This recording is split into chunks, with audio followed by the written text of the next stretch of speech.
চিনাকি পৰ্ব মই নকৰি প্ৰথমে মই পৰিচালকৰ কাষলৈ যাব বিচাৰিছো সকলোৱে মনত থকা প্ৰথম প্ৰশ্নটো নামটো বিদুৰ ভাই অৰ্থ কি আৰু কিয় দিয়া হ'ল এইটো মানে সবে খুদি ব্যতিব্যস্ত কৰিছে এই প্ৰশ্নটো খুদি মানে কি বিদুৰ ভাই আসলতে আমাৰ এটা ডায়লগতহে আছিলে প্ৰথমতে দেই প্ৰথম অৱস্থাত যে আমাৰ ডায়লগ এটা আছিলে এই বিদুৰ ভাই তই আমুকহে তই তামুকহে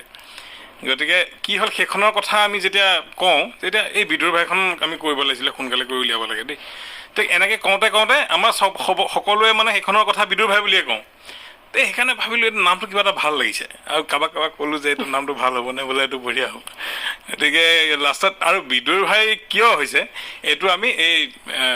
যেতিয়া বিদুৰ ভাই ৱেব ছিৰিজখন শেষ হ'ব শেষলৈ আপোনালোকে সকলোৱে গম পাব যে বিদুৰ ভাই নামটো তাৰমানে বিদুৰ ভাই চাবলৈ আৰু এটা নতুন কাৰণ আপোনালোকে আমাক দিছে মানে অৰ্থটো জানিবলৈ শেষলৈকে চাবই লাগিব এনেও চাবই মই সহপৰিচালক আছে বাকী চৰিত্ৰসমূহ আছে যিটো চৰিত্ৰ যাৰ এণ্ট্ৰিক লৈ এতিয়া সকলোৱে মুখে মুখে চৰ্চা আমাৰ পংকজ মহন্ত যিটো এণ্ট্ৰি আমাৰ মেনেজাৰ বিশেষকৈ আজিও দেখা পোৱা গৈছে আমাৰ অনুষ্ঠান আৰম্ভ কৰাৰ পূৰ্বে অন্য স্থানত নকোৱা আমাৰ ND24 তেওঁ ইমান আচলতে ফেন